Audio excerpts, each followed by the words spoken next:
Capítulo 6. A graça está misturada com a corrupção. Observação número 2. A graça não é apenas pequena, mas está misturada com a corrupção. Por causa disso, disse que o cristão é um pavio que fumega. Vemos que a graça não consome a corrupção de uma só vez, mas resta um pouco para se entrar em conflito. As ações mais puras dos homens mais puros precisam que Cristo as perfume, e tal é o ofício dele. Quando oramos, precisamos orar novamente para que Cristo perdoe os defeitos dessas orações. Vejamos alguns exemplos deste pavio que fumega. Moisés, no Mar Vermelho, estando em grande perplexidade, sem saber o que dizer ou para que lado se virar, gemeu para Deus. Sem dúvida, isso foi um grande conflito nele. Em grandes angústias, não sabemos o que orar, mas o Espírito faz súplicas com gemidos inexprimíveis, como lemos em Romanos, capítulo 8, versículo 26. Corações quebrantados só podem render orações quebrantadas. Quando Davi estava diante do rei de Gate, conforme 1 Samuel, capítulo 21, versículo 13, e se desfigurou de maneira indecorosa, naquela fumaça também havia algum fogo. Podemos ver que excelente salmo ele compõe naquela ocasião o Salmo 34, no qual, por experiência, no versículo 18, ele diz: Perto está o Senhor dos que têm o coração quebrantado.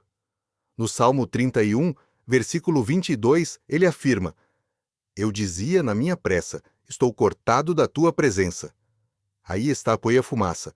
Contudo, ouviste a voz das minhas súplicas. Aí está o fogo. Os discípulos clamaram: Mestre, não te importa que pereçamos? Conforme Mateus, capítulo 8, versículo 25. Aqui está a fumaça da infidelidade, mas também tanta luz de fé que os incitou a orar a Cristo. Senhor, eu creio. Aqui está a luz. Mas ajuda a minha incredulidade, conforme Marcos, capítulo 9, versículo 24. Aqui está a fumaça. Jonas clama no capítulo 2, versículo 4.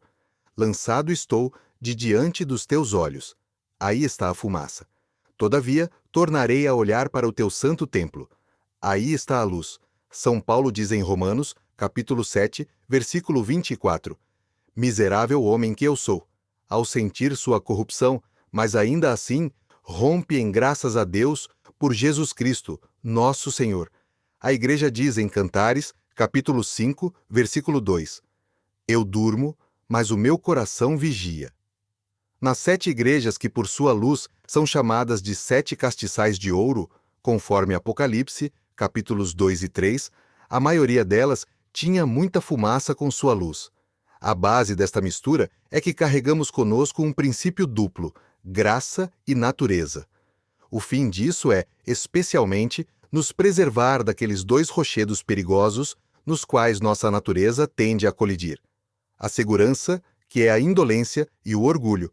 Isso nos força a fixar nosso descanso na justificação, não na santificação, a qual, além da imperfeição, possui alguma mancha. Nosso fogo espiritual é como o nosso fogo comum aqui embaixo, ou seja, misturado. Mas o fogo é mais puro em seu próprio elemento lá no alto. Assim serão todas as nossas graças quando estivermos onde desejaríamos estar, no céu, que é o nosso elemento próprio. Uso. É dessa mistura que provém o fato de o povo de Deus ter julgamentos tão diferentes sobre si mesmos, olhando às vezes para a obra da graça, às vezes para o restante da corrupção. Quando olham para esta última, então pensam que não tem graça nenhuma.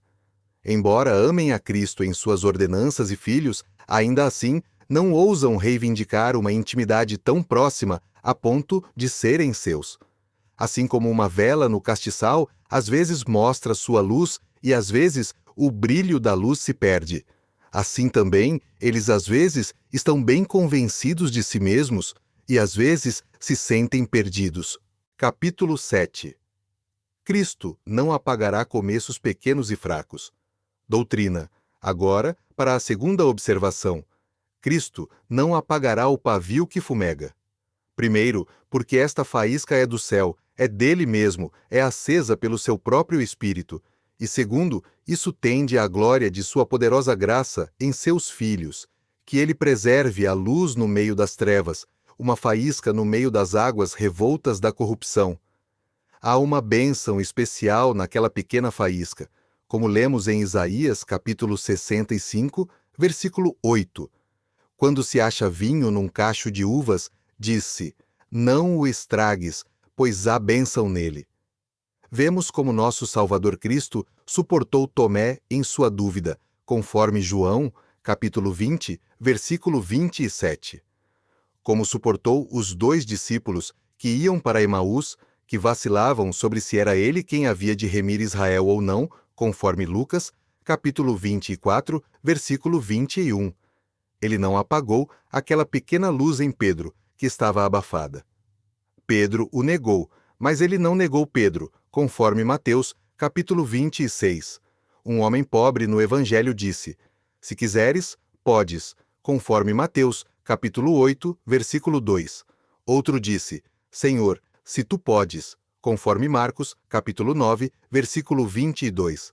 Ambos eram este pavio que fumega, e nenhum dos 2 foi apagado. Se Cristo tivesse se firmado em sua própria grandeza, teria rejeitado aquele que veio com o seu si. Mas Cristo responde ao si dele com uma concessão graciosa e absoluta: quero ser limpo. A mulher que sofria de um fluxo de sangue apenas tocou com mão trêmula, e apenas a orla de sua veste, e ainda assim saiu tanto curada quanto confortada. Nas 7 igrejas, conforme Apocalipse, capítulos 2 e 3, vemos que ele reconhece e acalenta qualquer coisa que houvesse de bom nelas. Porque os discípulos dormiram por enfermidade, estando oprimidos pela dor, nosso Salvador Cristo elabora uma desculpa confortante para eles em Mateus, capítulo 26, versículo 41. O espírito, na verdade, está pronto, mas a carne é fraca. Se Cristo não fosse misericordioso, ele falharia em seus próprios objetivos. O Salmo 130, versículo 4, diz: contigo está o perdão, para que sejas temido. Agora, todos estão dispostos a vir sob esse estandarte de amor que ele estende sobre os seus. Por isso, no Salmo 65, versículo 2, lemos: a ti virá toda a carne. Ele usa moderação e cuidado, conforme Isaías, capítulo 57, versículo 16, para que o espírito não desfaleça diante dele e as almas que ele fez. O coração de Cristo se comoveu, diz o texto em Mateus, capítulo 15, versículo 32, quando os viu sem comida, para que não desfalecessem. Muito mais terá ele consideração para prevenir nossos desfalecimentos espirituais.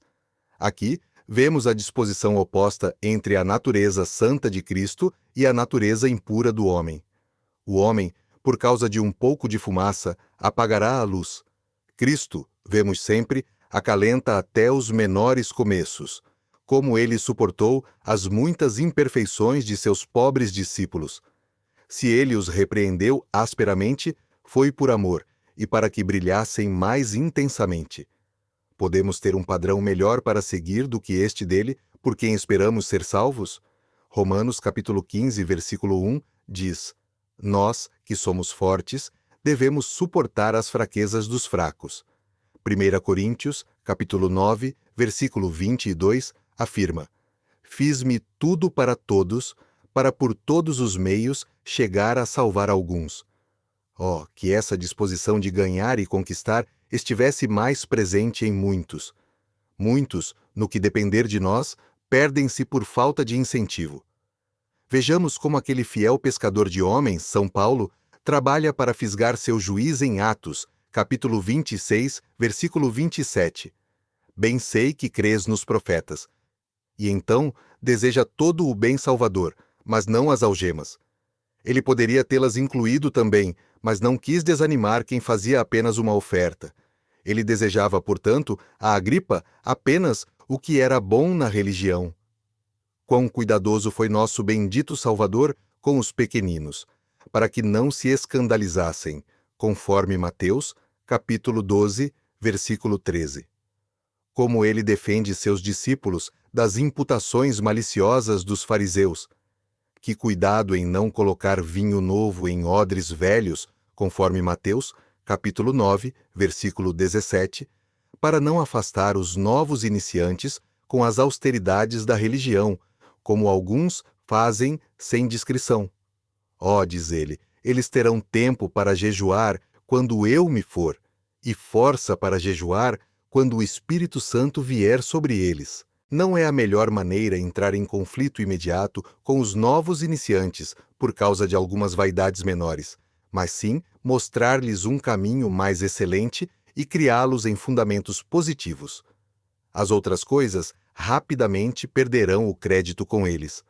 Não é errado ocultar suas carências, desculpar algumas falhas, elogiar seus desempenhos, acalentar sua disposição, remover todos os obstáculos de seu caminho, ajudá-los de todas as formas a carregar o jugo da religião com maior facilidade, para levá-los a amar a Deus e ao seu serviço, para que não tomem aversão antes de conhecê-lo.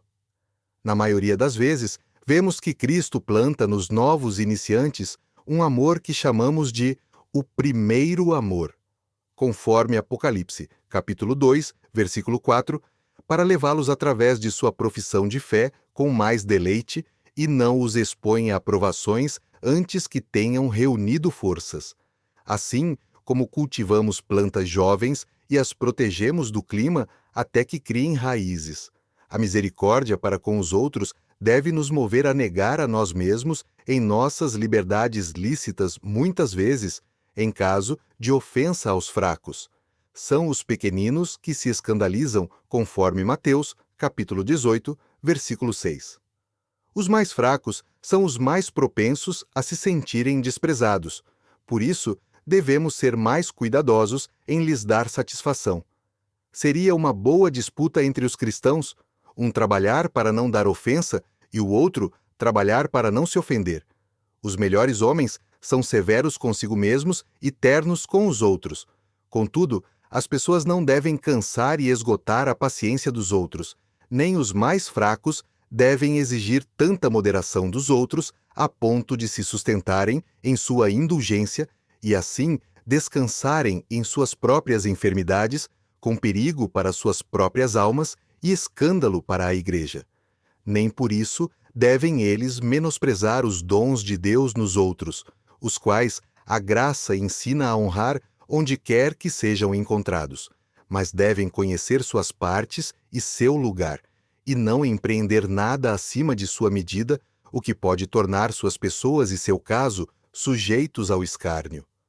Quando a cegueira e a audácia, a ignorância e a arrogância, a fraqueza e a obstinação se encontram em alguém, isso torna os homens odiosos para Deus, torna-os fardos na sociedade, perigosos em seus conselhos, perturbadores de melhores desígnios, intratáveis e incapazes de melhor direção e miseráveis no resultado final.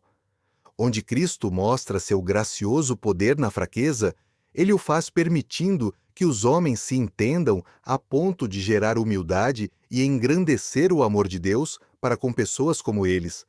Ele o faz como um preservativo contra desânimos decorrentes da fraqueza, vendo que esta coloca os homens a uma distância menor da graça, sendo uma vantagem para a pobreza de espírito, do que a grandeza de condição e talentos, que fornecem combustível para o orgulho da natureza corrupta. Cristo não recusa ninguém por fraqueza de talentos, para que ninguém se desanime. Não aceita ninguém por grandeza, para que ninguém se envaideça com aquilo que é de tão pouca conta para Deus. Não importa quão tolo seja o aluno quando Cristo se encarrega de ser o mestre, pois assim como ele prescreve o que entender, ele dá o entendimento em si mesmo até ao mais simples.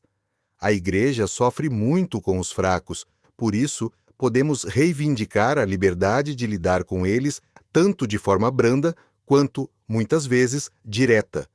O objetivo do verdadeiro amor é tornar a parte melhor, o que, pela ocultação, muitas vezes é impedido. Com alguns, um espírito de mansidão prevalece mais, mas com outros, a vara. Alguns devem ser arrebatados do fogo com violência, conforme Judas, versículo 23, e eles bendirão a Deus por nós no dia de sua visitação. Vemos nosso Salvador multiplicar ai sobre ai, quando tinha que lidar com hipócritas de coração duro, conforme Mateus, capítulo 23, versículo 13. Pois os hipócritas precisam de uma convicção mais forte do que os pecadores grosseiros, porque a vontade deles é nula e, por isso, geralmente, sua conversão é violenta.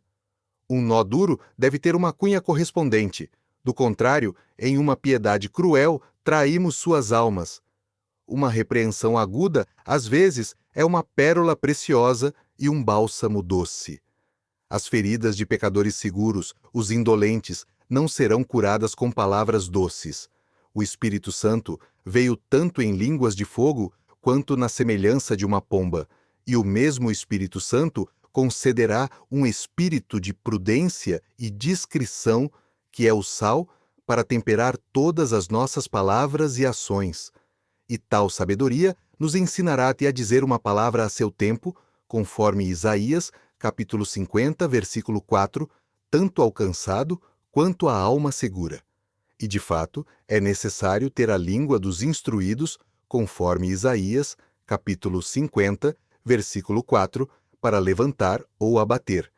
Mas neste lugar, falo de brandura para com aqueles que são fracos e têm consciência disso. A estes devemos conduzir suavemente e guiar mansamente, como Jacó fez com seu gado em Gênesis, capítulo 33, versículo 14, de acordo com o passo deles e conforme seus filhos eram capazes de suportar. Cristãos fracos são como vidros que se quebram com o menor uso violento, mas que, se manuseados com gentileza, durarão muito tempo.